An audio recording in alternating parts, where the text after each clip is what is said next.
하나님 아버지 말씀 보겠습니다. 마태복음 5장 17절에서 20절까지입니다. 내가 율법이나 선지자를 폐하러 온 줄로 생각하지 말라. 폐하러 온 것이 아니여 완전하게 하려 함이라. 진실로 너희에게 이르노니 천지가 없어지기 전에는 율법의 1.1획도 결코 없어지지 아니하고 다 이루리라. 그러므로 누구든지 이 계명 중에 지극히 작은 것 하나라도 버리고 또 그같이 사람을 가르치는 자는 천국에서 지극히 작다 일컬음을 받을 것이요 누구든지 이를 행하며 가르치는 자는 천국에서 크다 일컬음을 받으리라. 내가 너희에게 이르노니 너희의 의가 서기관과 바리새인보다 더 낫지 못하면 결코 천국에 들어가지 못하리라. 아멘. 올해 표어는 빛과 소금으로 살자. 빛과 소금으로 살자. 지난 송구영신 예배 때에 이 본문을 가지고 함께 말씀을 나누었습니다. 정확히 이야기하면 세상의 빛으로, 세상의 소금으로 살라. 그 뜻이지요.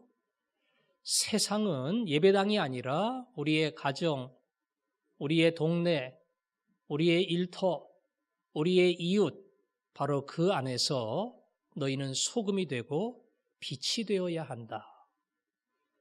예수님은 믿는 자의 삶의 원리와 기본을 이야기하고 그 다음에 계속해서 그 구체적인 삶의 행동이 무엇이냐 이것을 가르칩니다.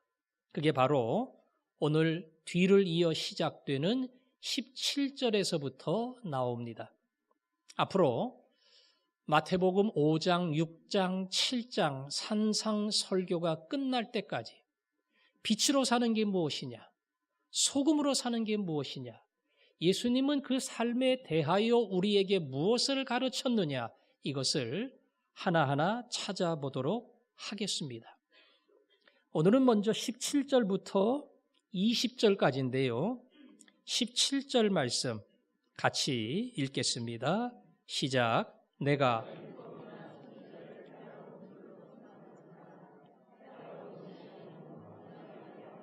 아멘. 나는 율법이나 선지자를 폐하러 온 것이 아니다. 거꾸로 말하면 그 당시에 많은 사람들이 예수님을 보면서 예수님은 율법과 선지자, 율법은 모세 오경이고 선지자는 여호수아부터 말라기까지니까 구약 성경을 무시하고 폐하는 사람이 아닌가 이런 생각을 했다는 겁니다. 그럴 만도 하지요. 구약의 율법의 대표적 계명인 안식일 법, 안식일에는 말 그대로 예배해야 됩니다. 성경 배우고 성도의 교제가 있어야 됩니다. 그거 외에 어떠한 개인적인 일도 오락은 말할 것도 없고요. 오락뿐 아니라 일상생활에 어떠한 개인적인 것도 하지 못하도록 규정을 했습니다. 쉽게 말하면 밥도 하면 안 돼요. 찬밥 먹어야 돼요. 그런 것처럼 철저하게 안식일 날은 회당에 모여서 하나님께 예배하고 말씀 배우는 그 날로 거룩하게 구분을 해야 합니다. 그런데 예수님께서는 안식일 날 종종 일을 하셨어요. 의료 행위를 했어요. 병원 문을 열고 약국 문을 여는 것처럼 아픈 환자를 보면서 병을 고쳐 주셨습니다. 중풍병자를 고치시고 13년 손 마른 자를 고치시고 안식일 날 그 일을 했습니다. 비난하는 유대인들을 향해서 안식일 날 아픈 사람 고치는 게 옳은 것이냐 버려두는 것이 옳은 것이냐 이렇게 질문을 했습니다. 또한 안식일 날 밥벌이 하면 안 되는데 예수님의 제자들은 들에 나가서 떨어진 이삭을 주워다가 먹었어요. 배고프니까. 당연히 비난을 받았죠. 그때 예수님 말씀하시기를 다윗이 도망을 다니다가 배가 고파서 제사장 있는 곳에 와서는 제사장만이 먹는 거룩한 떡을 먹었다. 그들도 그 떡을 먹었는데 안식일 날 왜 이들이 배고픔을 채우기 위해 먹는 것이 잘못된 것이냐? 이렇게 답변을 했습니다. 이 구약과 율법의 안식일 계명 준수하고는 전혀 다른 해석을 했고요. 그것이 옳다고 예수님은 주장을 했습니다. 유대인들은 씻는 법, 정결법, 이걸 굉장히 중요하게 여깁니다. 예배 드릴 때는 말할 것도 없고요. 식사할 때도 꼭 씻어요. 물론 위생적인 이유도 있지만 여기에는 신앙이 담겨 있는 겁니다. 음식도 아무거나 안 먹습니다. 정해주신 깨끗한 음식만 먹지 부정한 음식은 절대로 먹지 않습니다. 예수님은 그들을 책망했어요. 야, 그게 깨끗한 거 아니야. 그게 더러운 것을 씻는 법이 아니야. 더러운 것은 밖에 있는 것이 아니고 안에 있다. 이 안에서 온갖 악한 것들이 쏟아져 나온다. 백날 손 씻어봐야, 백날 깨끗해봐야 이것이 결코 너희들을 정결하게 만들 수 없다. 예수님은 그렇게 말씀했습니다. 예배를 드릴 때도 많은 사람이 양과 소와 비둘기를 가지고 와요. 예수님 말씀하십니다. 하나님이 그런 예배, 그런 제사 기뻐하는 거 아니야. 하나님께 나오는 자는 진정한 의와 사랑을 가지고 와야 돼. 예수님은 그렇게 말씀했습니다. 그러니까 당연히 유대인들과 부딪힐 수밖에 없고 유대인들이 볼 때에 예수님은 율법을 부정하는 자이고 왜곡되게 해석하는 자이고 말 그대로 성경 말씀을 부인하는 자와 같다. 그렇게 여긴 겁니다. 그러니까 싸우죠. 그러니까 고발하죠. 그래서 늘 예수님과 함께 있는 것이 유대인들에게는 불편했습니다. 예수님 오늘 성경 보니까 답변하기를 너희 생각처럼 나는 율법을 외면하거나 율법의 문을 닫거나 율법을 폐하러 온 것이 아니야. 그 율법을 완성케 하기 위해 왔다. 구약 말씀을 완성케 하기 위해 왔다. 이렇게 답변했습니다. 한마디로 구약의 모든 완성은 내게 있다. 그런 말씀이에요. 구약의 많은 말씀 속에 예수님에 대한 예언이 담겨 있어요. 그가 베들레헴에서 태어나실 것과 나사렛에서 자라시면서 어떻게 마지막 십자가 고난과 부활의 영광 가운데 갈 것이다. 이런 구약의 많은 예언, 그걸 누가 완성시켰습니까? 예수님이 완성시켰습니다. 단순한 삶의 이력이 아니라 구약이 강조하는 모든 구원의 사건을 누가? 예수 그리스도가 완성을 시켰습니다. 안식일 쉰다? 예수님 그랬어요. 내가 안식일의 주인이야. 뭐가 안식일이냐? 나를 만나는 것이 진정한 안식이다. 말도 안 되는 얘기를 예수님이 했습니다. 성전보다 더 큰 이가 여기 있다. 예수님은 그렇게 말씀했습니다. 구약의 모든 사건들이 죄인이 하나님을 만나는 것이고 그러기 위해서 그들은 늘 제물을 가지고 하나님께 나아가 예배를 드렸어요. 예수님이 십자가에 달릴 때에 그리고 숨이 멈출 때에 성소의 휘장이 쫙 찢어졌죠. 양 필요 없다는 거예요. 더 이상 염소 필요 없다는 거예요. 그런 예배 더 이상 드릴 필요가 없다는 거예요. 내가 영원한 양으로 하나님으로 이 땅에 와서 과거의 모든 양과 염소를 통해서 예시된 그 참 양으로 모든 속죄를 이루었다. 더 이상 그 구약의 모든 사건은 남아있지 않다. 그게 예수님이십니다. 그래서 예수님은 구약의 완성입니다. 예수님은 율법의 완성입니다. 예수님은 구약이 강조한 바로 그 결말이고 그리고 핵심입니다. 그래서 예수님 말씀하시기를 나는 율법을 깨트리는 것이 아니라 율법을 가로막는 것이 아니라 그 율법을 완성시키는 사람이다. 이렇게 말한 겁니다. 또 한 가지 더 있다면 너희들이 율법을 굉장히 강조하는데 그 율법에 담긴 하나님의 뜻이 무엇이냐? 그 율법의 정신이 무엇이냐?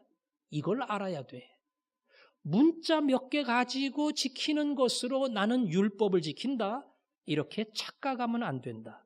그 율법에 담겨 있는 진정한 하나님의 뜻과 정신을 너희들은 알아야 돼. 그걸 모르고 살아가고 있는 너희들에게 내가 그 안에 담겨 있는 진정한 하나님의 뜻을 알려준다. 어떤 율법사가 물었지요. 율법 중에 어떤 게 제일 큽니까? 예수님이 무슨 계명을 딱 들이대면 그럼 이거는 별로 안 큰가요? 이거는 별로 안 중요한가요? 이렇게 시비를 걸기 위해서 예수님께 물었어요. 그때 예수님이 하신 답변이 있죠. 첫째는 마음과 뜻과 정성, 목숨 다해 주 너의 하나님을 사랑하라. 둘째도 그와 같이 중요하니 내 이웃을 내 몸과 같이 사랑하라. 이것이 율법과 선지자 구약 성경 모든 것의 요약이다. 예수님이 그렇게 말했습니다. 어떠한 계명도 이 안에 다 들어가 있어. 네가 정말로 하나님을 사랑한다면, 이웃을 사랑한다면 구약의 수많은 율법이 그 안에 다 녹아 있다. 이 두 가지만 잘하면, 이 두 가지 계명만 잘 지키면 모든 것을 다 지킨 것과 같다. 예수님이야말로 그 율법이 가지고 있는 진정한 뜻과 핵심과 정신을 알아서 그것을 마지막 정리하시고 마지막 강조하시고 이것을 지키는 거야말로 율법을 이루어가는 것이다. 그렇게 가르친 겁니다. 예수님은 구약 성경을 절대 무시하지 않습니다. 구약 성경 하나님의 말씀이에요. 단 구약의 모든 말씀을 예수님이 삶으로 그리고 그 계명을 정리함으로 완성을 한 겁니다. 그래서 구약을 잘 따르는 사람은 결론적으로 예수를 잘 믿고 예수님 말씀 배우고 예수님 말씀대로 사는 것, 이것이 구약의 말씀을 잘 따르는 거예요.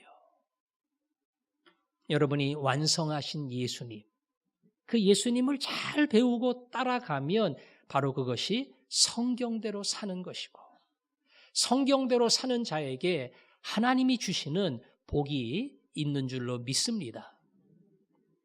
그리고는 예수님이 18절에 이렇게 말씀했습니다. 같이 읽습니다. 시작. 진실로 이르노니 결코 없어지지 아니하고 다 이루리라. 아멘. 율법은 없어지지 않는다는 겁니다. 예수님이 완성하러 왔는데 율법을 무시하는 게 아니라 율법을 온전케 하기 위함이에요. 그래서 율법의 어떠한 계명도 없어지지 않는다. 단 의식법, 예식법이 있어요. 이거는 예수님이 다 완성을 했어요. 더 이상 필요 없어요. 제사 필요 없어요. 예수님이 다 끝냈어요. 예수님이 단번에 영원한 제사를 이루었습니다. 여러분 교회에 올 때 양과 염소를 가지고 와서 그 제물을 드릴 필요가 없어요. 그 의식법은 예수님 안에서 다 끝났습니다. 그러나 도덕법, 하나님이 지키라고 주신 율법의 도덕법은 지금도 남아있고 앞으로도 남아있고 영원히 남아서 믿는 사람이 지켜야 될 기준이에요. 그 대표적인 도덕법이 십계명입니다. 십계명이 10개지요. 외워요? 외울 것 같죠? 뭐 외울 거예요. 순서가 좀 틀려서 그렇지. 예. 사도신경 외우지요? 주기도문 외우지요? 사도신경은 성경에 없어요. 사도들이 믿었던 바른 신앙의 도리를 정리한 게 사도신경이고 우리도 똑같은 신앙을 가지고 있다 암송하면서 되새기는 겁니다. 주기도문은 예수님이 직접 가르치신 모범 기도고 그건 성경에 있어요. 십계명도 우리가 살아야 될 삶의 기본 도리를 가르쳤고 그것도 구약 성경에 있습니다. 그래서 예전에 세례 문답을 할 때는 주기도문 암송해봐라, 사도신경 암송해봐라, 그리고 십계명 암송해봐라 이렇게 다 암송해야 될 그 중요한 암송의 내용 중에 십계명이 들어가 있었습니다. 그 십계명의 어느 것 하나도 땅에 떨어지지 않는다. 천지는 없어져도 이건 땅에 떨어지지 않는다. 그러니까 십계명 중요한 거예요. 과거에 지나간 법이 아니에요. 오늘 우리가 따라가야 될 하나님이 가르쳐 주신 중요한 삶의 도리입니다. 제1계명이 뭐지요? 나 외에 다른 신을 두지 말라. 이것은 진정한 경배의 대상이 누군가를 가르치는 겁니다. 나 외에는 없다. 어떤 신도 없다. 어떤 신께도 경배하지 마라. 둘째는 나를 위해 우상을 만들지 말라. 이건 경배의 방법을 가르친 겁니다. 형상을 만들고 그림을 만들고 그게 마치 하나님인 것처럼 그 앞에서 나를 예배하지 마라. 난 우주 만물에 충만한 하나님이다. 그렇게 말씀하는 겁니다. 안식일을 거룩히 지키라. 안식일은 예수님 안에서 완성이 됐습니다. 그러나 주일을 지킵니다.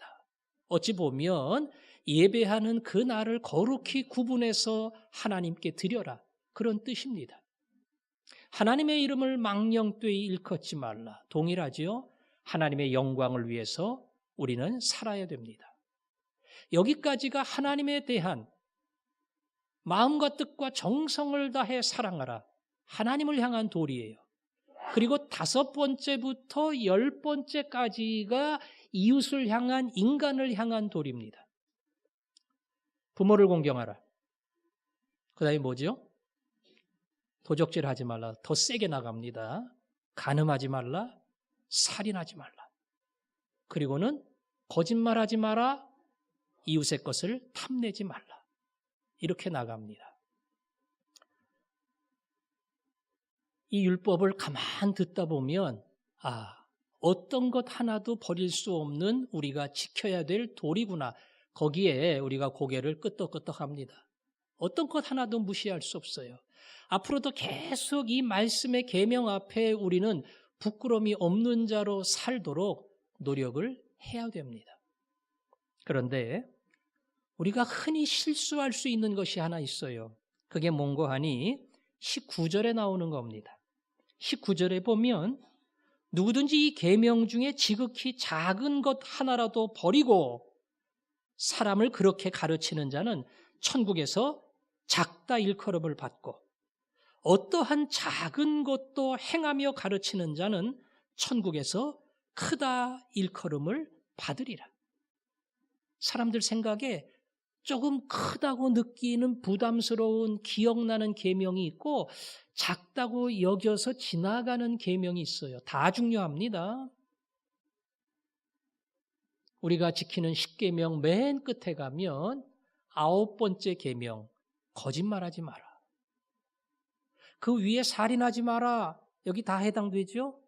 간음하지 말라. 뭐 다 해당이 될 겁니다. 모르겠어요. 도적질, 절도에 경력이 있는지는 거기도 다 해당이 될 겁니다. 그러나 거짓말하지 마라. 여기에 오면 우리 중 누구도 자유로울 수 없어요. 더군다나 10번째, 탐내지 말라. 이 앞에 오면 어떤 사람도 깨끗하다고 말할 수 없습니다. 이거 전부가 십계명이에요. 살인하지 말라고 하는 말처럼 중요한 계명이 거짓말하지 말라는 겁니다. 탐내지 말라는 겁니다. 그리고 어떤 것도 작은 것이 없다는 거예요. 다 중요한 거예요. 그래서 성경은 말합니다. 계명 중 하나를 어기면 모든 것을 어긴 것처럼 유죄 판결을 받는다. 따라서 모든 계명은 중요하고 중요한 것만큼 모든 계명 앞에 우리는 부끄럽지 않게 살아야 하는 겁니다. 그런데 사람들이 그렇게 생각하지 않고 지나간다는 겁니다. 거짓말할 수 있죠? 네, 할 수 있어요. 탐내는 거? 이건 죄도 아니죠. 아니, 마음속에 그런 게 없는 사람이 누가 있어요? 시기도 하고 질투도 하고 욕심도 생기고 다 그러죠. 겉으로 훔치지 않았고 폭행하지 않았고 빼앗지 않았고 그러면 죄가 아닙니다.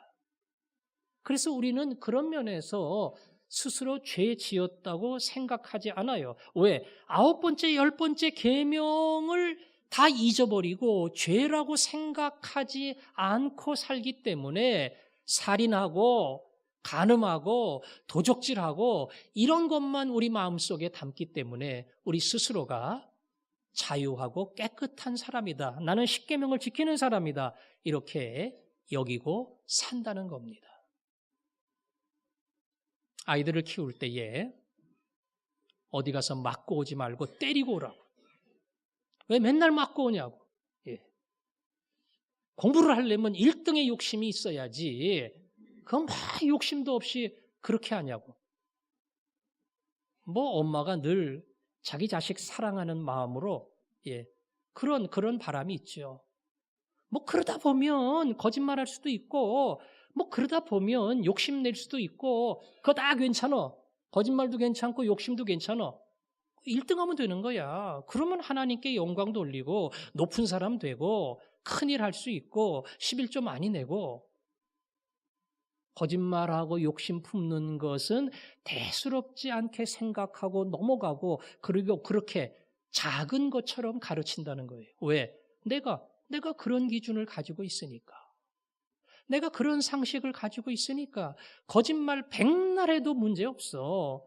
살면서 어떻게 거짓말을 안 해? 살면서 어떻게 욕심이 없어? 항상 그런 기준을 가지고 살기 때문에 그런 기준을 가지고 다른 사람에게 가르친다는 겁니다. 오늘 그런 면에서 성경은 모든 계명, 특별히 도덕법, 10계명, 한 계명 한 계명이 중요하고 그 앞에서 우리는 어떤 면에서 씨름하고 고민하고 그러면서 살아야 한다는 것을 가르칩니다. 거짓말할 때마다 하나님 이웃에게 거짓말하지 말라고 했는데 제가 생각 없이 거짓말을 했습니다. 하나님 진실한 입술이 되기를 원합니다. 그런 기도를 할 수 있어야 돼요. 하나님 사람이라서 저도 욕심이 있습니다. 더 많이 갖고 싶고 더 높은 자리에. 그러나 이게 욕심이 되지 않게 해주세요. 하나님 원치 않으면 저는 안 갔습니다. 하나님 올라가지 말라 그러면 저는 안 올라갑니다. 제가 원하는 이 모든 것이 하나님의 영광을 위해서 하게 하시고 하나님이 그렇게 영광을 안 받고 다른 식으로 영광을 받는다면 저는 얼마든지 그 자리에 있을 겁니다. 자기 마음을 주의 말씀 앞에 붙들고 욕심으로 살지 않고 주님을 향한 열심으로 살게 해 주십시오. 그게 내 기도의 소원이 되도록 삶의 소원이 되도록 정말 그걸 가지고 씨름하고 9번째, 10번째 계명으로 하나님 앞에 사는 사람이 되어야 돼요. 믿음의 길을 가면서 여러분에게 이런 씨름이 있기를 원합니다. 믿음의 길을 가면서 여러분에게 이런 고민이 있기를 원합니다. 그저 아무것도 아닌 것처럼 지나치고 대수롭지 않은 것처럼 생각하고 넘어가는 자가 아니라 말 한마디에도 행동 하나에도 마음 씀씀이 하나에도 하나님 앞에 기도하고 하나님의 은혜를 구하고 그리고 하나님의 영광을 구하는 자세로 살아가는 사람, 그런 소원, 그런 거룩한 기준이 여러분에게 있기를 소원합니다. 그리고는 이렇게 결론을 맺었습니다. 내가 너희에게 이르노니 너희의 의가 서기관과 바리새인보다 더 낫지 못하면 결코 천국에 들어가지 못하리라. 누구와 비교를 했어요? 서기관과 바리새인과 비교를 했습니다. 이 사람보다 더 나아야 된다. 그 말은 서기관과 바리새인도 의롭게 산다는 거예요? 의롭게 안 산다는 거예요? 의롭게 산다는 거죠. 근데 성경에 나오는 수많은 이야기하고는 전혀 달라요. 예수님께 제일 많이 욕먹은 사람들이 이 사람들이에요. 그것도 예수님이 거의 독설에 가까울 만큼. 예? 뱀들아, 이 독사의 새끼들아, 지옥불에 던져질 자들아, 이럴 정도로 예수님이 그냥 막 심할 정도 욕을 했으니까 신앙으로 따지고 의로 따지면 뭐 거의 빵점이죠. 예, 빵점이에요. 근데 지금 그 사람들과 비교해서 그 사람들의 의보다 너희들이 더 나아야 된다. 이렇게 말을 한 겁니다. 도대체 서기관과 바리새인의 의가 뭘까? 그 사람들은 왜 예수님께 책망을 들었을까?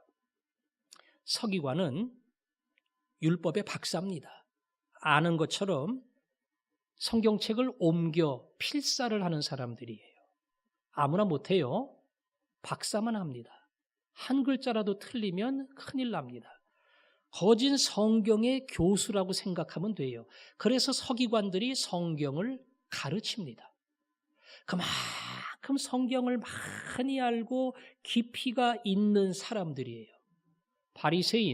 바리새인도 물론 성경을 많이 알아요. 그러나 바리새인들은 율법대로 경건하게 살겠다고 보통 사람과는 다르게 철저한 수도자의 삶으로 살겠다고 다짐한 사람들이 바리새인들이에요. 그래서 바리새하는 그 뜻이 구분되었다. 나는 보통 사람과 똑같이 살지 않을 거다. 거룩한 하나님의 종으로 내 인생을 드리겠다. 바리새 뜻이 그런 거예요. 그래서 아주 엄격하게 율법을 지켰습니다. 율법에 한자도 틀리지 않도록 철저하게 지켰어요. 철저하게 지킨 정도가 아니라 율법보다 더 세게 지켰습니다. 성경에는 금식하라고 명령한 게 없어요. 딱 하루, 속죄일 날, 그날 금식함으로 지키라. 근데 바리새인의 기도를 보니까 나는 일주일에 2번을 금식하며 일주일에 2번씩 금식해요. 뭐 금식할 때마다 한 끼를 굶는 건지 뭔지는 모르겠지만 하여간 일주일에 2끼 금식하는 거예요. 아침 금식이야 뭐 까짓 거 할 수 있는데 점심이나 저녁 2번 굶으라 그러면 그건 정말 힘들 거예요. 이 사람들은 일주일에 2번씩 금식을 합니다. 구제, 이 사람들에게는 구제가 법이에요. 반드시 해야 됩니다. 철저하게 해야 됩니다. 11조? 이 사람들 11조는 정말 칼이에요. 호박, 오이 뭐 이런 것도 10개 있으면 반드시 하나 철저하게 하나님께 드립니다. 그럴 정도로 바리새인들은 율법에 있어서 당당하게 자부할 만큼 엄격하게 철저하게 지키는 사람들이에요. 근데 예수님이 왜 책망을 했는가? 외식하는 자들아, 위선자들아, 껍데기만 그런다는 거예요. 껍데기만. 예. 처음에는 다 잘했어요. 그런데 사람들에게 인정받고 칭찬받고 하면서 점점 겉으로 보여주는 쪽으로 강조하다 보니까 안에는 다 잊어버리고 바깥만 드러내는 그런 사람이 된 겁니다. 성경 박사? 박사면 뭐해요? 성경대로 안 사는데. 자기 마음대로 살아요. 알기는 무진장합니다. 교수라서 가르칩니다. 제자반의 제일 큰 숙제가 그겁니다. 절대 성경 말씀만 머릿속에 담고 가는 그런 사람 돼서는 안 된다. 이 말씀이 우리를 변화시켜야 된다. 경건하면 뭐해요? 하나도 그 생각과 마음은 경건에 관심이 없고 거룩한 삶에 관심이 없고 경건하게 보이려고 경건한 사람으로 인정받으려고 항상 여기에 관심이 있어요. 기도 무진장하는 사람이야. 뻑하면 금식해. 항상 있는 거 가지고 11조하고 나누어주고 야 정말 믿음이 좋은 사람이야. 이렇게 인정받으려고 하다 보니까 아내는 안 그래요. 속은 안 그래요. 근데 자꾸 그렇게 보이려고 애를 쓰는 위선자, 외식자가 된 겁니다. 그래서 성경에 고르반이라는 것이 나오는데 고르반은 이 돈, 이 물건을 하나님께 바칩니다. 그렇게 약속하고 드리는 거예요. 하나님께 바친다고 약속을 했으면 우선권이 거기에 있어요. 어떤 것도 앞설 수 없어요. 아무리 다른 데 써야 돼도 이건 무조건 하나님께 바쳐야 돼요. 부모에게 효도해야 됩니다. 부모 드리는 돈이에요. 근데 이것을 내가 하나님께 드립니다. 그럼 부모에게 안 드려도 돼요. 왜? 하나님께 드리겠다고 했으니까.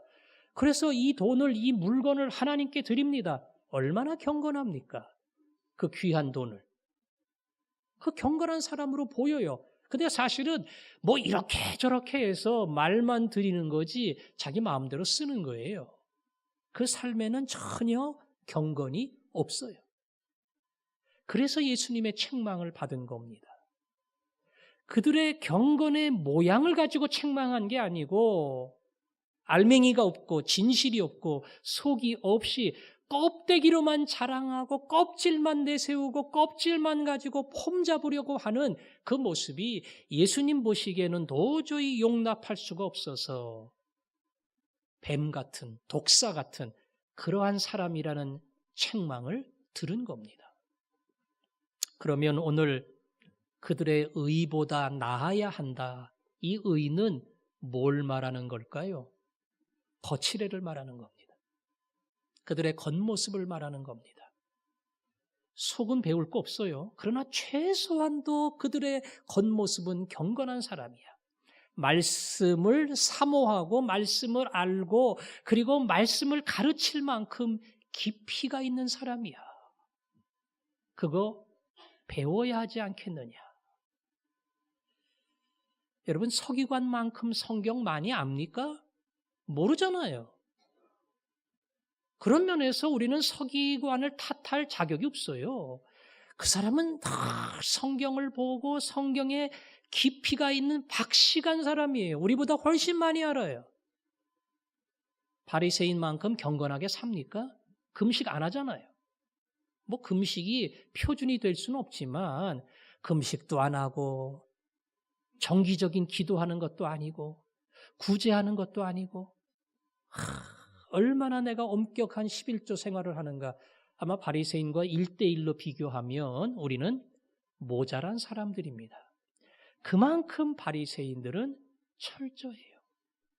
아니 최소한도 이것보다 나아야 되지 않겠느냐. 이것보다 나아야 되지 않겠느냐. 이 사람은 알맹이도 없는데 겉이 이 정도야. 너희는 알맹이도 있고 예수도 믿고 계명도 지키고 그래서 겉모습도 의를 지키고 따라가는 그러한 사람이 되어야 한다.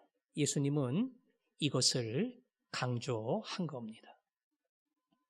바리새인이 내 옆에 서면, 외식하는 자가 내 옆에 서면, 위선자가 내 옆에 서면 내 거룩한 삶의 모습이 진실한 삶의 모습이 알맹이가 있는 내 삶의 모습과 경건의 모양이 더 빛나야 돼요.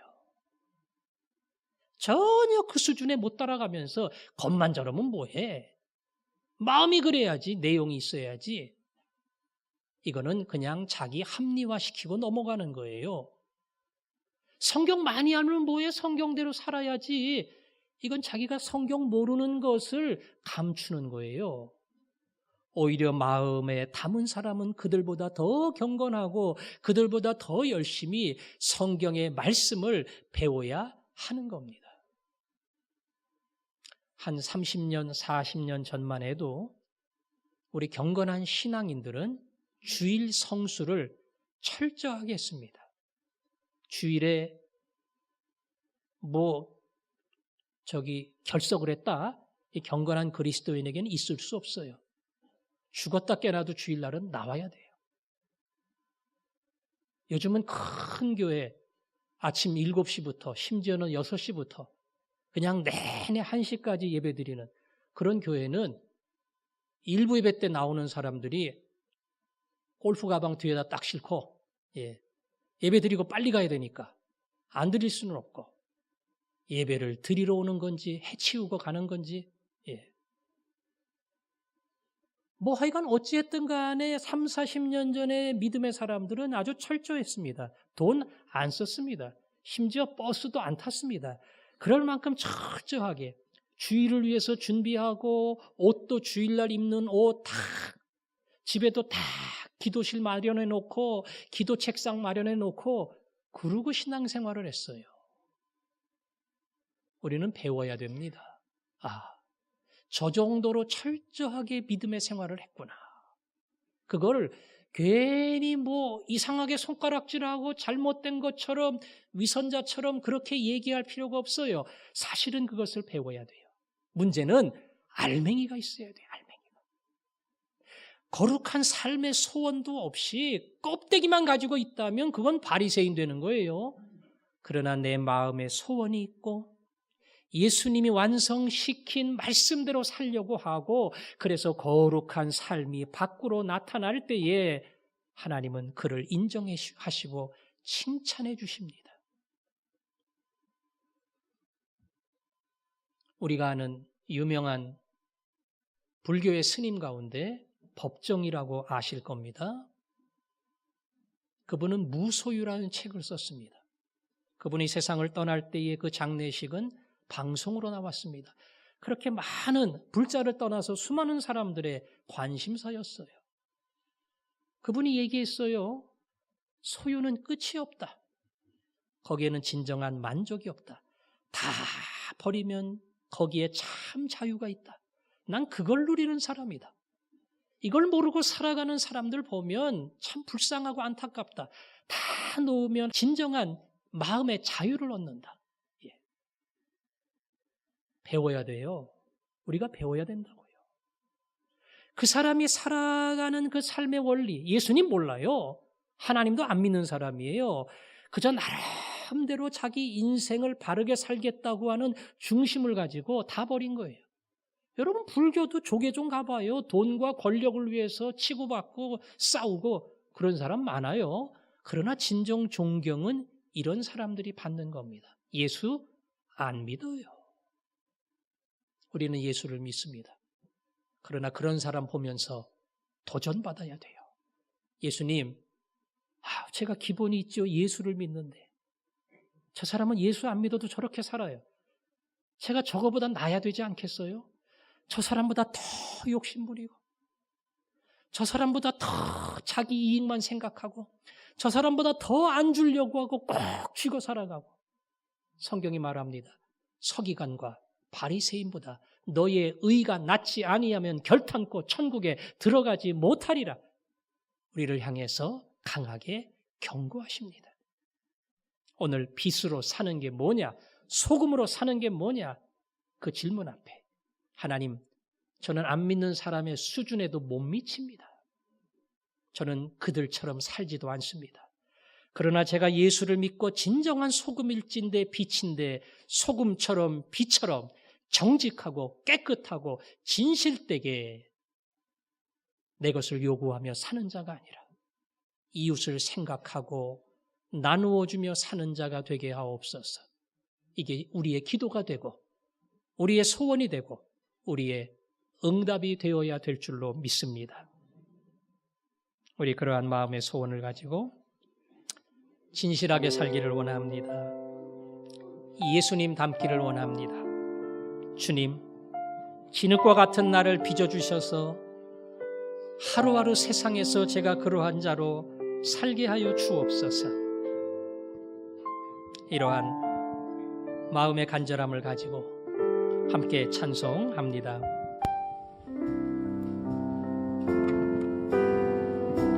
항상 진실게 내 맘 바꾸사 예수님 함께 하여 주소서. 항상 진실게 항상 진실게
기도합시다.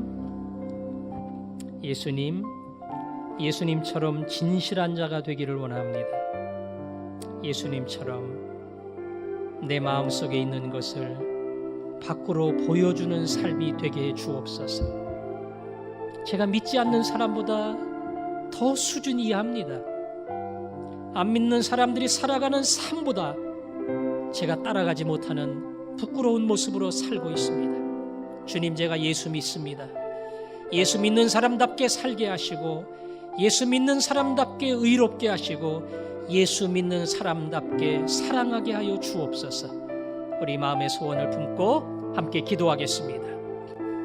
아버지 하나님, 이 시간 예수 믿는 사람으로 이 땅을 살아가며 믿는 사람, 예수님 진실하게 살고 싶습니다. 예수님 닮아 바른 길을 가고 싶습니다. 그런데 믿지 않는 사람과 비교하며 오히려 제가 부끄러워질 때가 많습니다. 그들은 마음도 비우고 손도 비우고 욕심도 버리고 정말 다른 사람을 위해 내놓고 희생하는 자가 되고 있는데, 저는 여전히 붙들고 놓지 않고 나를 주장하며 살아갑니다. 이 시간 미련한 우리로 하여금 깨닫게 하여 주옵소서. 우리는 더 존귀한 길을 가는 자임을 알게 하시고, 우리는 더 의로워질 수밖에 없는 자임 깨닫게 하여 주셔서 주님 앞에 그 길 가게 하시고, 그들보다 훨씬 거룩한 삶의 모습이 우리를 통해 나타나게 하여 주옵소서. 예수님 이름으로 기도합니다. 아멘.